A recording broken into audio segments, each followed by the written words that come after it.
दोनों दोनों को बेंचमार्क रेट के हिसाब से माइनस करना है, लहदा करके माइनस नहीं करना, लेकिन वो टोटल करेंगे तो बेंचमार्क रेट ही बनेगा। कंसेशनल लोन हो तो भी बेंचमार्क रेट से करना है और दूसरा हो तो भी बेंचमार्क रेट से करना है।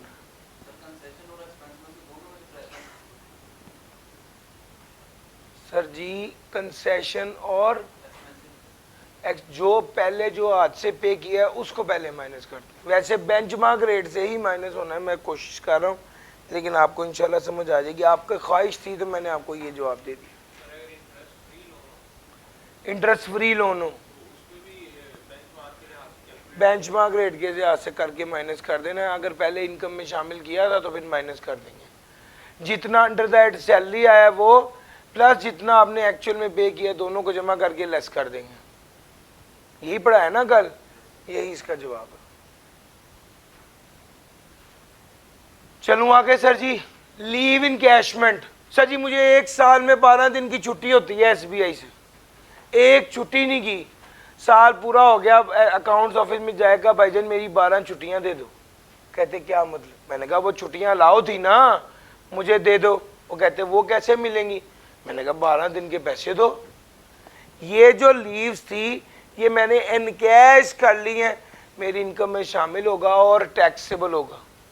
सर जी यहाँ तो एग्जाम्प्ट लिखा हुआ है भाईजान, यहाँ पर एग्जाम्प्ट लिखा हुआ है सरकारी मुलाजम का जो preparatory to retirement leaves in cash करता है। सरकारी मुलाजिम जो प्रिपरेटरी टू रिटायरमेंट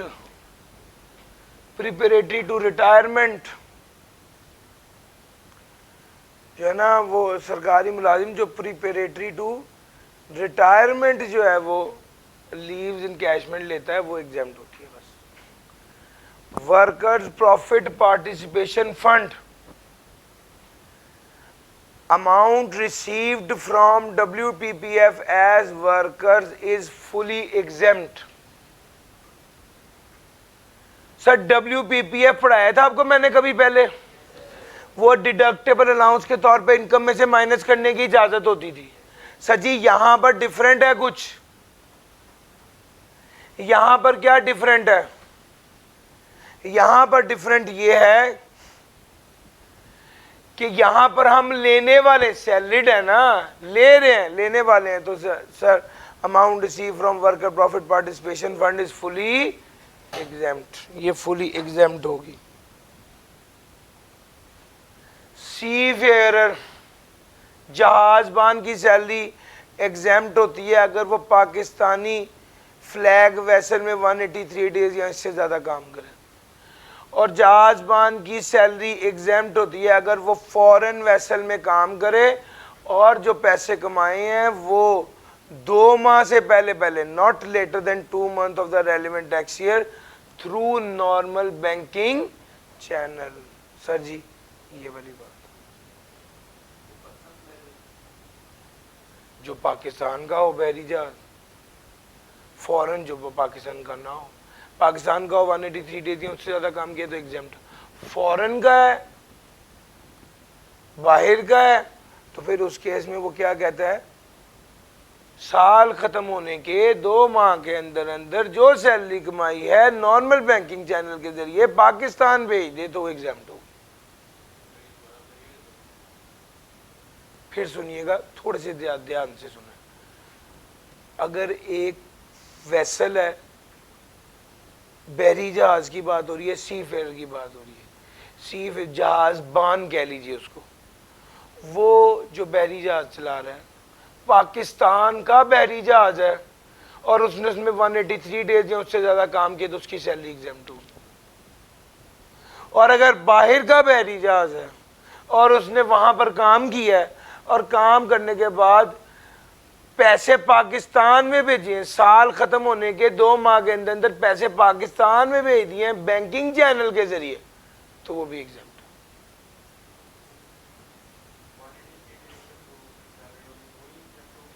नहीं 183 डेज अगर उसने काम किया तो बस जो भी कमाया वो एग्जाम्प्ट। जी सर सारे।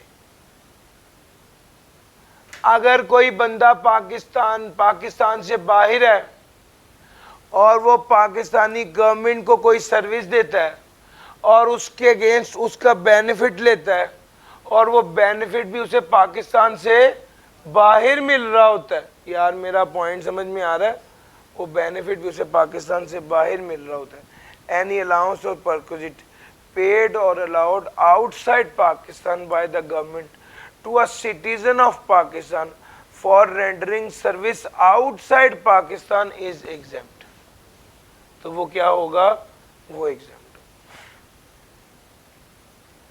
कम्यूटेशन ऑफ पेंशन, पेंशन को जमा कर, पेंशन एक तो हर महीने बाद मिलती है ना, एक पेंशन जमा होके मिलती है, दोनों पेंशन जो वो एग्जाम्प्ट है। ये पेंशन कम्यूट होकर जितनी भी रकम बन जाए सारी एग्जाम्प्ट होगी।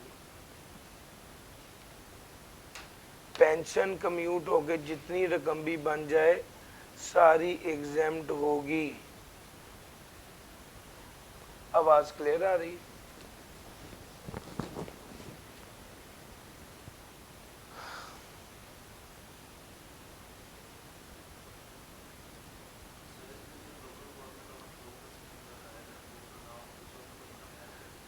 सर हर चीज़ अंडरस्टूड है ना। मिसाल के तौर पे अगर एक बच्चा कहते हैं मेरा नाम लतीफ़ है, तो मैं उससे पूछूं तुम्हारा नाम करीम नहीं है, तो अंडरस्टूड है यार उसका नाम करीम नहीं है। ये अप्रूव्ड है तो इसके लिए ये वाला रूल है, ये अप्रूव्ड नहीं होगा तो इसके लिए वाला रूल नहीं है।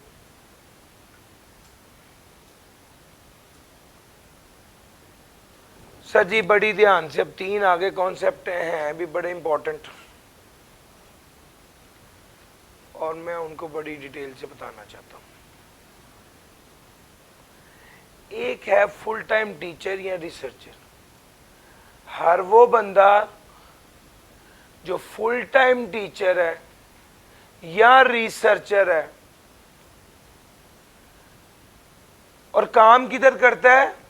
नॉट फॉर प्रॉफिट ऑर्गेनाइजेशन में या इंस्टीट्यूशन रिकॉग्नाइज्ड बाय एचईसी में या बोर्ड ऑफ एजुकेशन में या एचईसी रिकॉग्नाइज्ड यूनिवर्सिटी में या गवर्नमेंट ट्रेनिंग इंस्टीट्यूशंस में, अगर इन जगहों पर काम करता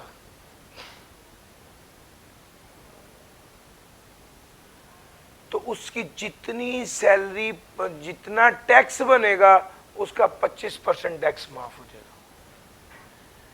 फुल टाइम टीचर या रिसर्चर है, नॉट फॉर प्रॉफिट एजुकेशन या रिसर्च इंस्टीट्यूशन में काम किया है या बोर्ड ऑफ एजुकेशन में काम किया है या एचईसी रिकॉग्नाइज्ड यूनिवर्सिटी में काम किया है या गवर्नमेंट ट्रेनिंग इंस्टीट्यूशंस में काम किया है।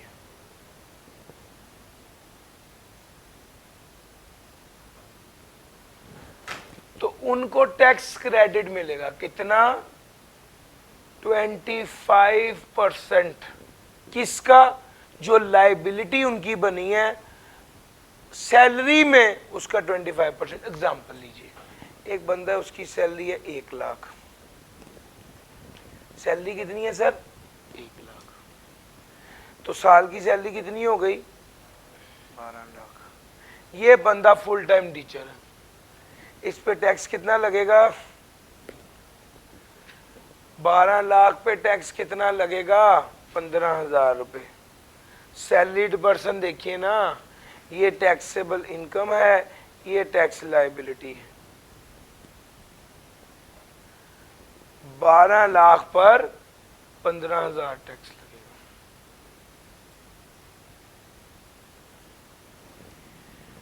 अब ये टैक्स लायबिलिटी है।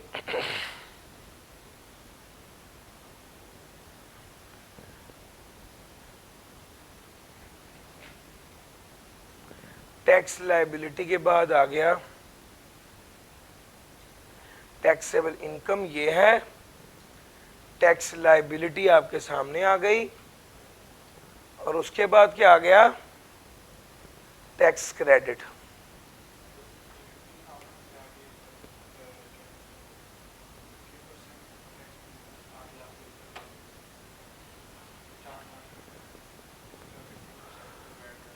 सर जी आप, मुझे लग रहा है आप नॉन सैलरीड का रेट देख रहे हैं। सैलरीड का रेट देखिए, टैक्स क्रेडिट कितना है? 15 लाख का 25% कितना बना? 3,750 लेस कर देंगे तो टैक्स पेबल कितना आ गया? यार आप मेरा पॉइंट समझ रहे हो? अगर कोई बंदा फुल टाइम टीचर या रिसर्चर है, किसी नॉन प्रॉफिट ऑर्गेनाइजेशन में काम करता है, या एचईसी रिकग्नाइज्ड यूनिवर्सिटी में काम करता है, या बोर्ड ऑफ एजुकेशन में काम करता है, या गवर्नमेंट ट्रेनिंग इंस्टीट्यूशंस में काम करता है, तो उसकी जितनी लायबिलिटी बनेगी उसका टैक्स परसेंट माफ कर देंगे, उसका 25% माफ कर देंगे। हाँ, एक सवाल आपके सामने आ गया, ये बंदा फुल टाइम टीचर है, इसकी सैलरी 6,60,000 है, इसका कैपिटल गेन 1 लाख है, क्या ये फुल टाइम टीचर है? यस, ये फुल टाइम टीचर है, रिकॉग्नाइज्ड यूनिवर्सिटी में है, रिकॉग्नाइज्ड यूनिवर्सिटी का फुल टाइम टीचर है। अब क्या करेंगे?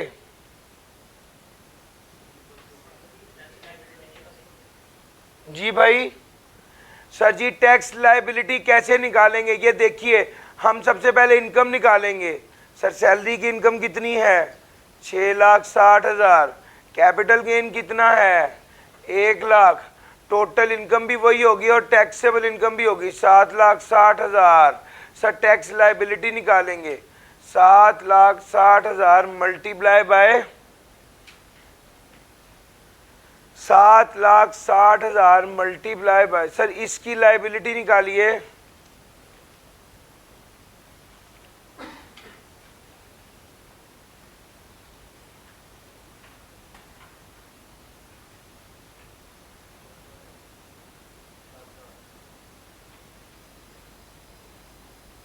$7,60,000 की टैक्स लायबिलिटी कितनी बन रही है? 6 लाख पर तो कोई टैक्स नहीं है, इससे ऊपर बना 1,60,000, इसका कितने परसेंट ले लेंगे?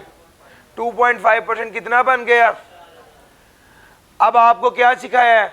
अगर फुल टाइम टीचर हो तो उसकी जो टैक्स लायबिलिटी बनेगी उसका 25% क्रेडिट मिल जाएगा, यही पढ़ा है ना?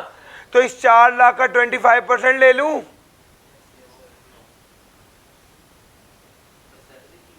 शाबाश, इसका 24,000 का 25% लूंगा तो 1,000 बनेगा। ये नहीं करना सर, गौर से देखिए, पॉइंट ये है जितनी टैक्स लायबिलिटी बनेगी किसकी? सैलरी इनकम की। अब सैलरी इनकम कितनी है? 6,60,000। इसकी टैक्स लायबिलिटी निकालिए 1,500, इसका 25% निकालिए 375। ये टैक्स क्रेडिट मिलेगा जो यहां से लेस होगा। ओ भाई मेरा पॉइंट पिक कर गए हो? तो 4,000 में से 375 लेस करेंगे तो क्या आ जाएगा?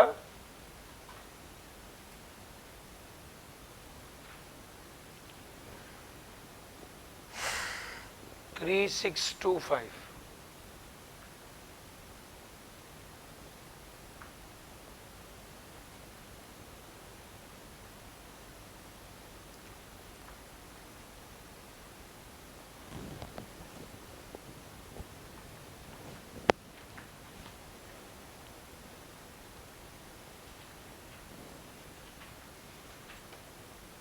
जी कुछ स्टूडेंट ने आंसर किया हुआ ऑनलाइन वालों ने। बच्चों इस तरह से करना था, this is the right answer, this is E12। क्या आपको ये बात समझ आ गई? यस और नो? सैलरी की इनकम पर टैक्स लायबिलिटी निकाल कर 25% निकालना है और वो टैक्स लायबिलिटी में से लेस करना। ये असल क्रक्स है। अगर आपको ये अच्छे से समझ आ गया, अब ये वाले जुमले पढ़ें, देखें समझ आते हैं। एक बार रीड कर लें, 2 मिनट आपके पास। 2 बातें आपके साथ करनी है, बड़ी अहम बात है और बड़ी ध्यान से समझना, चूंकि बड़ा बारीक सा फर्क है लेकिन बच्चे बाजू का पिक नहीं कर पाते। सर जी अगर कोई बंदा पाकिस्तान से बाहर गया और फिर बाहर ही रह गया, अगर कोई बंदा पाकिस्तान से बाहर गया और फिर बाहर ही रह गया, और उस टैक्स ईयर में वापस पाकिस्तान नहीं आया, उस टैक्स ईयर में वापस पाकिस्तान नहीं आया, तो जो उसने बाहर सैलरी कमाई है उस पे टैक्स नहीं लगी। एग्जाम्पल लें, एक बंदा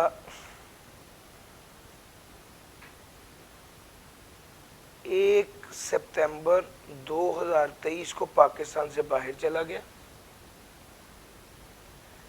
और फिर बाहर ही रहा,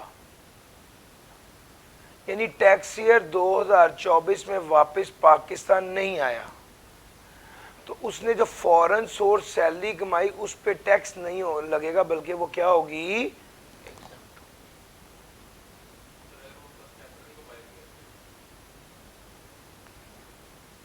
अल्लाह की कसम अगली बात बतानी है, 1 मिनट ठहरिए। एक बंदा पाकिस्तान से बाहर गया और बाहर ही रह गया, तो उसकी foreign source salary taxable in Pakistan नहीं।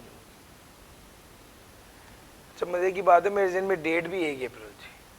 अगर एक बंदा 1 अप्रैल 2024 को बाहर गया और वो बाहर ही रह गया, टैक्स ईयर 2024 में वापस पाकिस्तान नहीं आया, तो उसकी फॉरेन सोर्स सैलरी एग्जेम्प्ट होगी।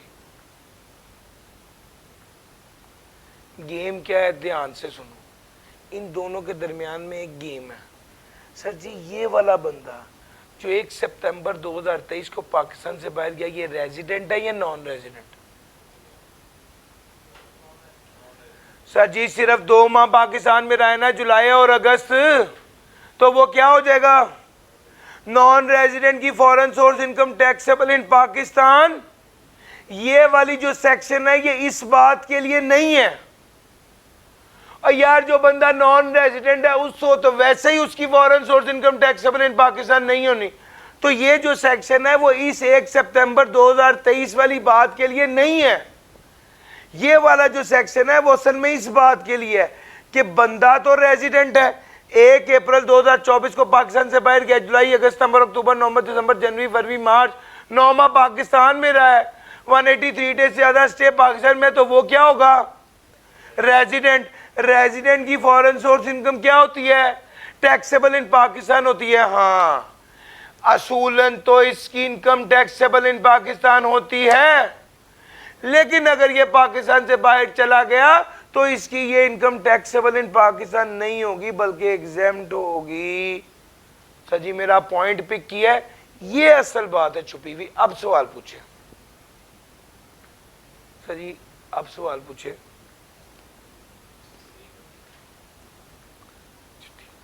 ध्यान से सुनिएगा, ठीक है, ध्यान से पिक कीजिएगा। एक बार इसको रीड करने आगे चलो। बहुत अच्छा सवाल भाई, नहीं कि मैं भी चाहता हूं ऐसा ही सवाल पूछा जाए। अगर वो बंदा पाकिस्तान से बाहर गया और वापस पाकिस्तान आ गया, या पहले साल के शुरू में पाकिस्तान नहीं था और बाद में पाकिस्तान आ गया, या पाकिस्तान में रहता हुआ नौकरी बाहर कर रहा, डॉलर बाहर से आ रहे, 3-4 सवाल है ना, इन सब का जवाब है मेरे पास। वो ये है, हर वो बंदा जो फॉरेन सोर्स सैलरी कमा रहा है उसकी फॉरेन सोर्स इनकम एग्जेम्प्ट होगी अगर 2 शर्तें पूरी हो जाए। शर्त नंबर 1, हर वो बंदा जो फॉरेन सोर्स सैलरी कमा रहा है उसकी फॉरेन सोर्स इनकम एग्जेम्प्ट होगी अगर 2 शर्तें पूरी हो जाएं तो। शर्त number 1, the employer has withheld income tax in respect, employer ने टैक्स काट के उसको सैलरी दी।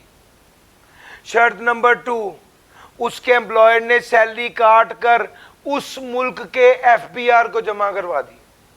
सर, एक बंदा रहता इधर है, नौकरी कनाडा में कर रहा है, डॉलर इधर आते हैं, क्या उसकी फॉरेन सोर्स सैलरी पे टैक्स लगेगा? नो। क्यों? हाँ, अगर वहां का एम्प्लॉयर उसे सैलरी देते वक्त टैक्स काट कर देता है और वो टैक्स काट के कनाडा के एफबीआर को जमा करवा देता है, तो फिर यहां पर जो पैसे मिल रहे हैं उस सैलरी पे टैक्स नहीं लगेगा। अब आप पूछे, अब आपके जहन में कोई सिनेरियो हो रहा है क्या? इधर बैठा हुआ है, तो ये वाला रूल लगेगा, बाहर गया और वापस नहीं आया तो वो वाला रूल लगेगा। डन हो गया सर जी। अब आप इसको एक बार पढ़िए, देखिए क्या आप मेरे जज्बात समझ पा रहे हैं। सर ऑनलाइन वालों को भी देख लूं।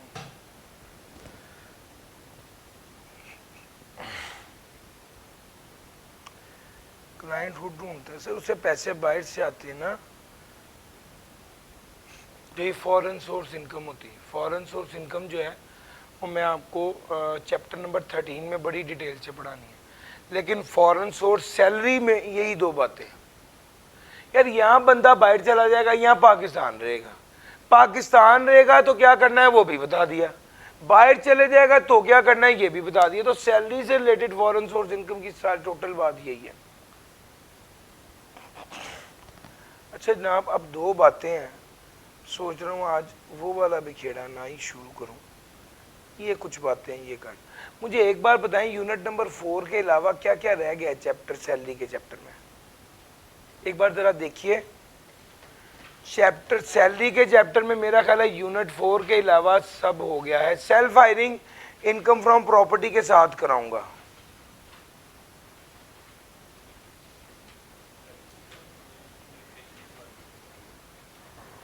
गुड यार, टर्मिनेशन वाला रह गया,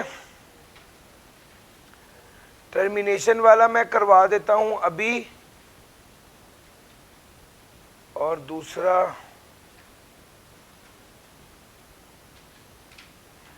यार ये वाली स्लाइड है जो मैंने रोकी थी, एक टर्मिनेशन वाला रहता है, एक ये वाली स्लाइड रहती है, और एक क्वेश्चन नंबर 11 है। हाँ, ये 3 सवाल कराने हैं, हमारी आज की क्लास खत्म हो जाएगी। सबसे पहले मैं ये वाली बात बता देता हूँ।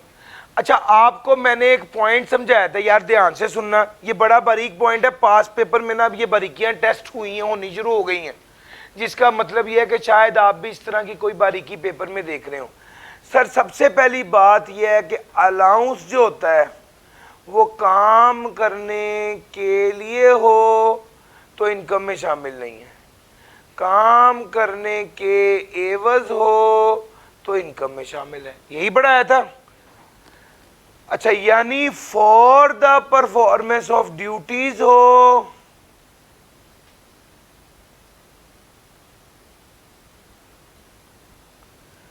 For the performance of duties हो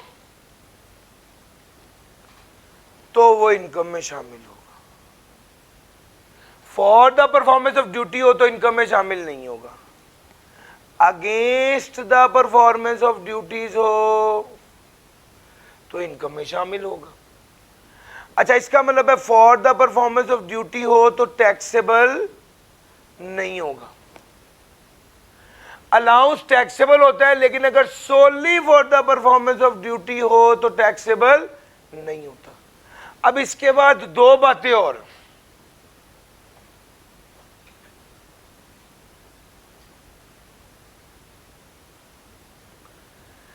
कब समझा जाएगा ये for the performance of duty है या नहीं है। वो कहता है allowance solely expended in the performance of duty does not include. वो कहता है अगर आपको फिक्स पैसे मिल रहे हैं मंथली सैलरी के साथ या परसेंटेज ऑफ सैलरी, यानी उसका ताल्लुक काम करने से नहीं है, आपको पैसे फिक्स मिलने ही मिलने हैं, तो ये वाला अलाउंस समझा जाएगा for the performance of duty नहीं है, यानी ये टैक्सेबल होगा। चूंकि जो चीज for the performance of duty है वो टैक्सेबल नहीं होगी। लेकिन अगर आपको पैसे फिक्स मिल रहे हैं तो इसका मतलब है ये for the performance of duty नहीं है, और जो for the performance of duty नहीं है वो टैक्सेबल होगा। अगली बात, allowance which is not wholly exclusively necessarily और actually spend on behalf of the employer. इसका क्या मतलब है? ये दूसरी बात है। सर अगर अलाउंस मिल रहा है, काम के लिए नहीं मिल रहा, तो फिर तो इनकम में शामिल होगा। लेकिन अगर वो अलाउंस सारे का सारा काम के लिए नहीं मिला, तो भाई जितना काम के लिए मिला उतना इनकम में शामिल होगा, जितना काम के लिए नहीं मिला इनकम में शामिल, जितना काम करने के लिए मिला है वो इनकम में शामिल नहीं होगा, जितना काम करने के लिए नहीं मिला एक्स्ट्रा मिला है वो इनकम में शामिल होगा। मुझे कहा जाता है तुम लाहौर से इस्लामाबाद जाओ और मुझे 10,000 रुपये दे दिया है, 2,000 रुपये मेरा जाने का लगा है, 2,000 रुपये मेरा आने का लगा है, मुझे 6,000 रुपये बच गए हैं। ये जो 6,000 रुपये क्या ये मेरी इनकम में शामिल होंगे? The answer is yes. जितना काम करने के लिए था उतना तो ठीक है, जितना उसके इजाफी है वो इनकम में शामिल होगा, यानी उसे for the performance of duty नहीं समझा जाएगा, एक्सक्लूसिवली सिर्फ और सिर्फ काम के लिए, नेसेसरीली जो लाजमी था काम उसके लिए, और एक्चुअली स्पेंड, और जो एक्चुअल में स्पेंड हुआ है।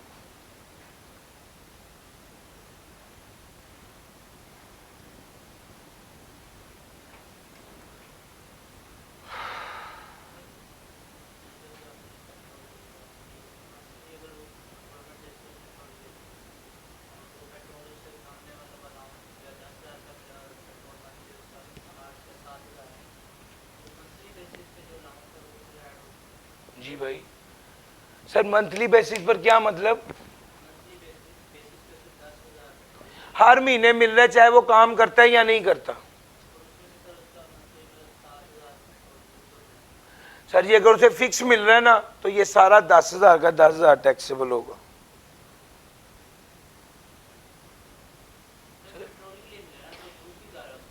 सर जी फिक्स मिल रहा है, टैक्सेबल होगा।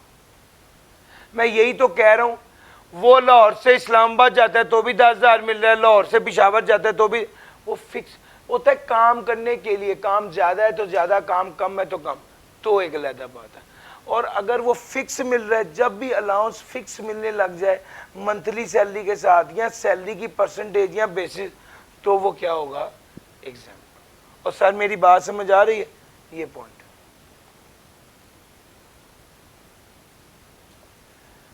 बेसिस ऑफ चार्जेबिलिटी, आपको वैसे बात समझ नहीं आई? आ गई सर? अच्छा जी, अगर आपको ये बात समझ आ गई है तो अब मैं आगे चलूंगा। सर जी अब अगली बात सुने, टर्मिनेशन बेनिफिट्स। टर्मिनेशन बेनिफिट क्या है?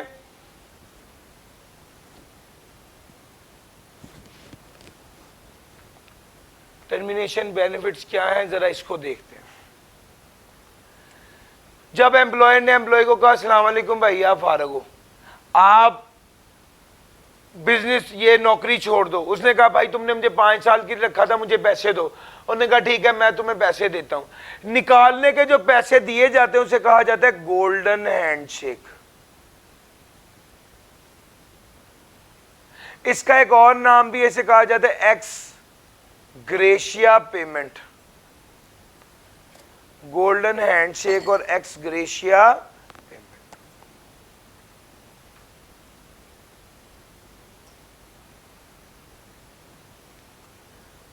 गोल्डन हैंडशेक और एक्स ग्रेशिया पेमेंट।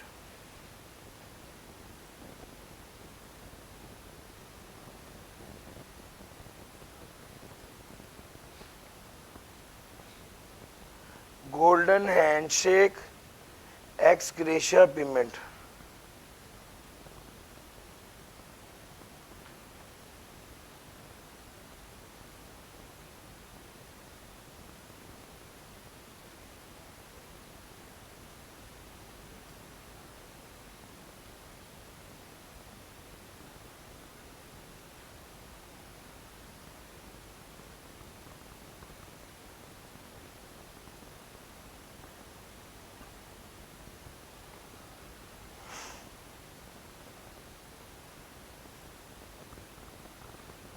चलो जी,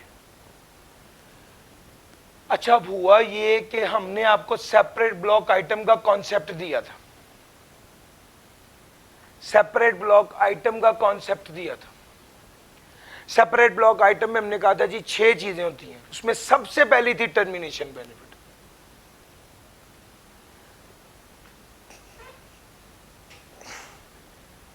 सर समझ आ रही है? by where compensation is received on the termination of employment The employee may by notice to commissioner elect for the amount to be taxed at the rate computed as। Sir ji compensation जब receive होती है employment की termination पर, the employee के पास option होती है, वो चाहे तो उस टर्मिनेशन को एनटीआर के तौर पे ट्रीट करे, वो चाहे तो सेपरेट ब्लॉक आइटम के तौर पे ट्रीट करे। What is NTR? Normal tax regime. What is SBI? Separate block item. Chapter number 4 में मैंने ये वाले एरिया पढ़ाया हुआ है। अनफॉर्चुनेटली वो ईद के दिनों के करीब था, कुछ बच्चे एब्सेंट थे। मैं एक्सपेक्ट करता हूं कि आपको ये आना चाहिए। अगर फिर भी इसमें प्रॉब्लम है तो मुझे बताइएगा, मैं इसकी वीडियो आपके साथ शेयर करवा दूंगा, चूंकि रिजीम्स वाला जोन बड़ा क्रूशल होता है। ठीक हो गया सर? जिन लोगों के पास तो पोर्टल है ठीक है, जिनके पास पोर्टल नहीं है मुझे याद करवा दीजिएगा, मैं आपको इसका लिंक शेयर कर दूंगा। रिजीम्स वाला जोन इज वेरी क्रूशल। अब सवाल यह है कि एनटीआर नॉर्मल टैक्स रिजीम है और सेपरेट ब्लॉक आइटम, ये इस केस में जो टैक्स लगता है वो स्लैब रेट के मुताबिक नहीं लगता, बल्कि जो पेज 51 वाला स्लैब है उसके मुताबिक टैक्स नहीं लगता, बल्कि उसके अलावा टैक्स लगता है। सेपरेट रेट अप्लाई होता है। तो अगला सवाल ये पैदा होता है कि सेपरेट रेट कितना बनेगा?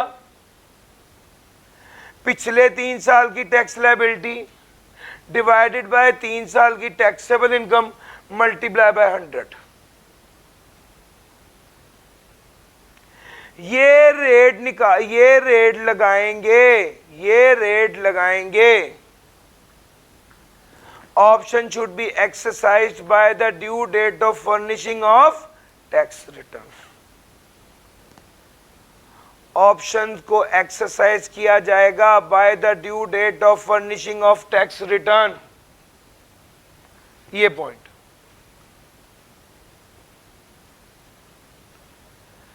तो भाई आपके पास ऑप्शन, अब ये ना पॉइंट क्या है, इसको ना मैं चाहता हूं मैं सवाल करके बताऊंगा तो क्लियर होगा। ऐसे जो भी बातें कर रहा हूं ना ये हवा में ही जा रही है, मुझे अंदाजा है। तो बजाय इसके कि मैं अब हवा में और उड़ाई जाऊं, मैं इसकी बजाय आपको सवाल कराता हूं ताकि आप जमीन पे आए। लो जी, MFD limited paid a sum of 5 lakh under the golden handshake scheme to mister X in addition to the taxable salary of 16 lakh. MFD limited ने पे किया है 5 lakh under golden handshake scheme to mister X in addition to the taxable salary of rupees 16 lakh in the tax year 2024। The past 3 year assessed tax result of the assessment are as under। Tax year बताएं, taxable income बताएं, tax liability बताएं।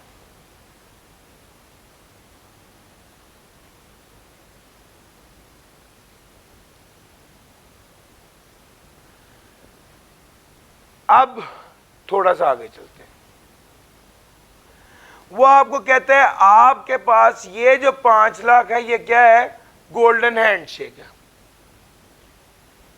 उसने आपको पिछली 3 साल की taxable income और tax liability दे दी है, और अब वो आपको क्या रहा है कि आप इस साल की टैक्सेबल इनकम और टैक्स लायबिलिटी बताओ। आ जाओ निकालते।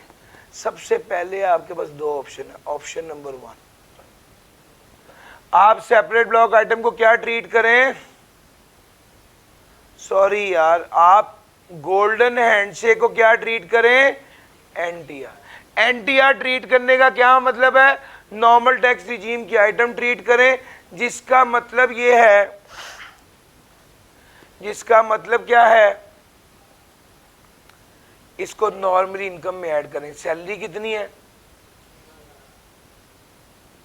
16 लाख। सैलरी है 16 लाख। गोल्डन हैंडशेक कितना है? 5 लाख।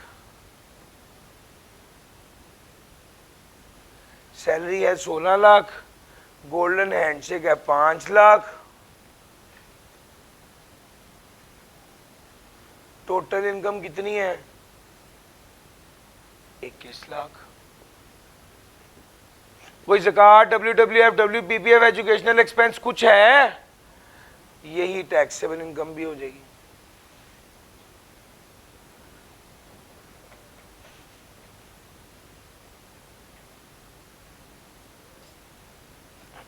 टोटल इनकम भी है, फिर उसके बाद क्या आ गई, टोटल इनकम आ गई। अब हम आगे चल रहे हैं टैक्सेबल इनकम की तरफ। और टैक्सेबल इनकम कितनी बनेगी सर, जरा कैलकुलेट कीजिएगा।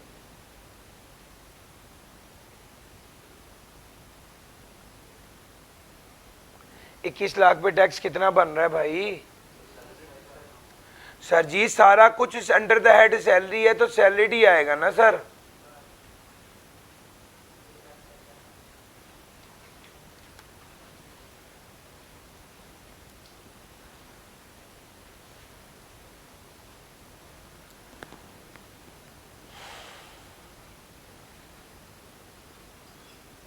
$1,27,500। अब आप आ जाए अगले स्टेप पे।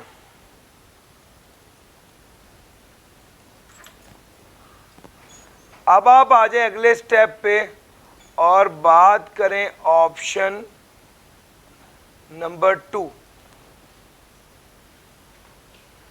Golden handshake as separate block item. अब जब हम किसी चीज को सेपरेट, अब आपने यहां पे दो चीजें सीखनी है, एक तो टर्मिनेशन बेनिफिट का ट्रीटमेंट और एक ओवरऑल सेपरेट ब्लॉक आइटम के तौर पे जब किसी को ट्रीट करते हैं तो क्या होता है। आपको बताता चलूं, सैलरी है 16 लाख, गोल्डन हैंडशेक है 5 लाख, टोटल इनकम है 21 lakh. Sir separate block item under the head salary आती है, टोटल इनकम में भी शामिल होती है, लेकिन टैक्सेबल इनकम में शामिल नहीं होती। यहां से हम निकाल देंगे सेपरेट ब्लॉक आइटम क्या 5 लाख, तो क्या आ जाएगी टैक्सेबल इनकम जी। और उसके बाद क्या आ जाएगा टैक्स लायबिलिटी जी। 16 लाख पे टैक्स कितना बना, इंडिविजुअल है, सैलरीड है, पेज 51 नीचे वाला टेबल देखकर बता दीजिए 65,000। सर जी सेपरेट ब्लॉक आइटम का रेट निकालना है। जो टैक्सेबल इनकम है ये वो इनकम होती है जिस पर स्लैब रेट लगता है।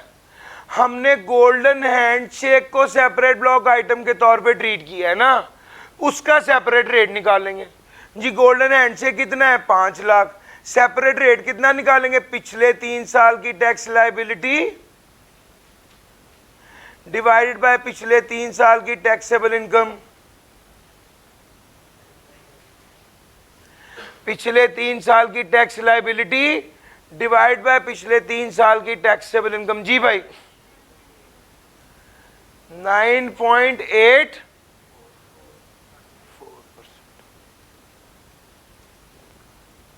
ये रेट, अच्छा ये वाला जो रेट मैंने निकाला है ये पूरी इनकम पे अप्लाई नहीं होना, सिर्फ उस टर्मिनेशन बेनिफिट पर अप्लाई होना है जिसको हमने सेपरेट ब्लॉक आइटम के तौर पे ट्रीट किया है। अच्छा यही टर्म गोल्डन हैंडशेक जब हमने एनटीआर के तौर पे ट्रीट किया था तो हमने इसको टोटल इनकम में शामिल कर दिया था और फिर स्लैब रेट ही लगा दिया। यार पॉइंट समझ गए हो, सेपरेट ब्लॉक आइटम में ये फर्क होता है। अच्छा जी अब इसका बनेगा 5 लाख मल्टीप्लाई बाय 9.84 जी बताइएगा 49,200। जरा टोटल करके बताइए लायबिलिटी कितनी बन गई। अब देखो ऑप्शन 1 अगर एनटीआर के तौर पे ट्रीट करते हैं तो 1,27,500 बना है, ऑप्शन 2 अगर सेपरेट ब्लॉक आइटम के तौर पे ट्रीट करें तो 1,14,200 रुपये बना है। ओ भाई मुश्किल तो नहीं लग रहा सर? ये गेम है सिंपल।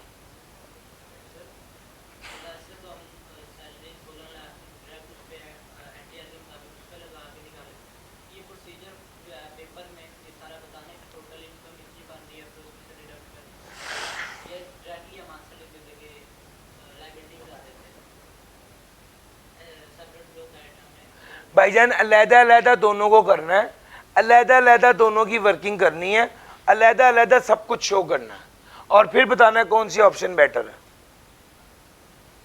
सर समझ आ गई है?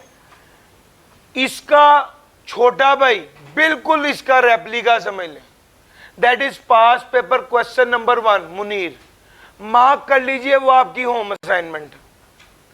और इंशाल्लाह कल आपका चैप्टर नंबर 4 का टेस्ट है जो मैंने काफी टाइम से अनाउंस किया हुआ है। क्या तैयारी है भाईजान? अगर आप कहते हैं या आप समझते हैं कि सर अभी थोड़ी तैयारी की जरूरत है तो मैं मंडे को शिफ्ट कर देता हूं। मंडे को फिर तैयारी करेंगे, मंडे वाले दिन कर लेंगे। मंडे वाले दिन शिफ्ट कर दिया। देखिए बच्चों, टेस्ट कागज दे दूं, आप लोग कागज बैग में रख लें, फिर हफ्ते बाद कहें ये पुराना हो गया, इसे फाड़ के फेंक दें, उसका फायदा नहीं है।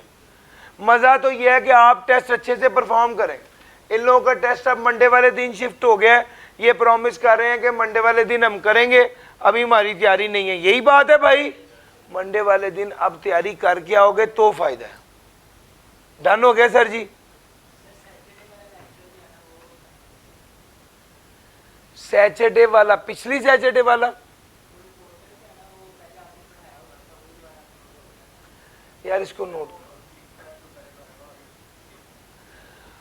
उसमें ना उसमें कुछ एडिशनल भी है और बाकी भी है, तो आप जब उसको थॉरो देखेंगे जो वाला आपने पढ़ा हुआ है वो आगे कर लें पाठ।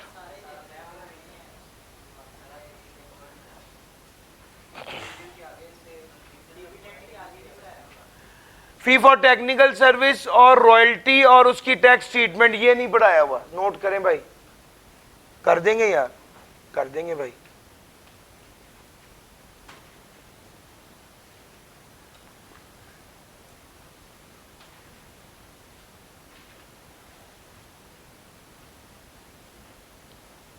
लो सर जी, मैंने आपको गोल्डन हैंड शेक वाली सारी स्टोरी भी सुना दी। अब आप देखो जरा एक बार क्या रह गया। अब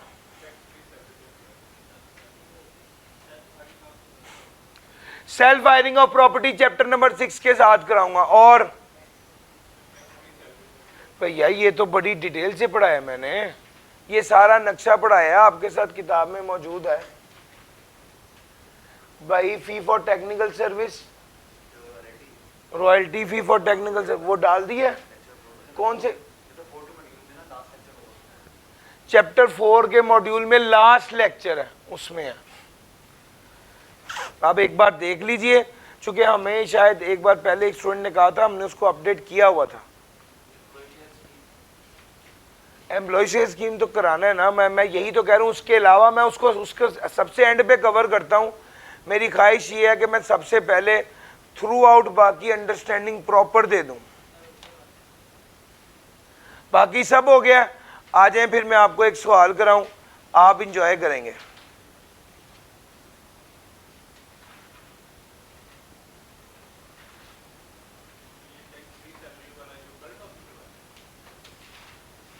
जी भाई,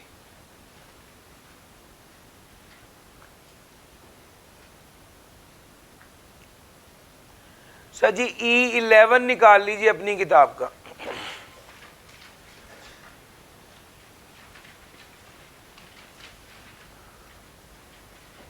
E11।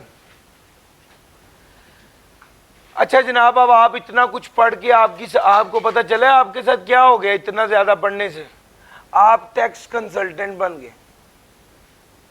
वो आपसे सवाल पूछते हुए कहते हैं बीइंग अ टैक्स कंसल्टेंट, यानी टैक्स कंसल्टेंट की हैसियत से आप बताएं कि क्या होगा। अब लोग आपसे मशवरे मांग रहे हैं।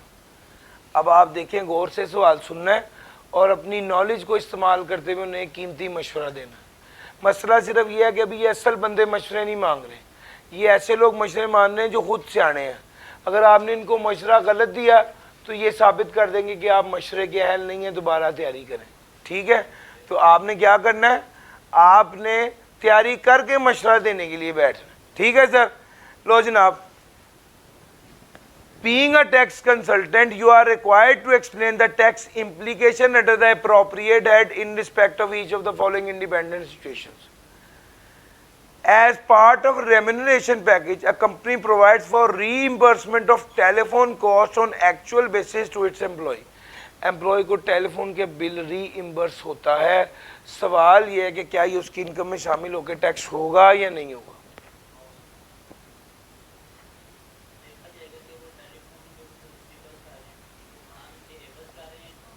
बहुत अच्छे, यही इसका जवाब है।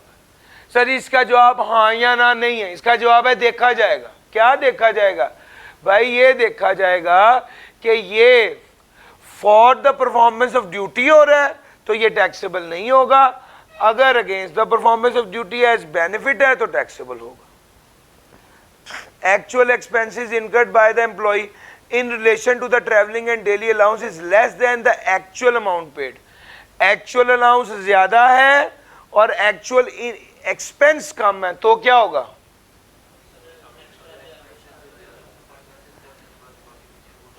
सर जी 100 रुपए आपको अलाउंस मिला, 70 खर्च हुआ, ये जो 30 बच गया, क्या ये इनकम में शामिल होकर टैक्स होगा। Yes. Mr. Hamid, a citizen of Pakistan, was working with Z Private Limited for last 15 years, where he opted for early retirement on 31 October 2023.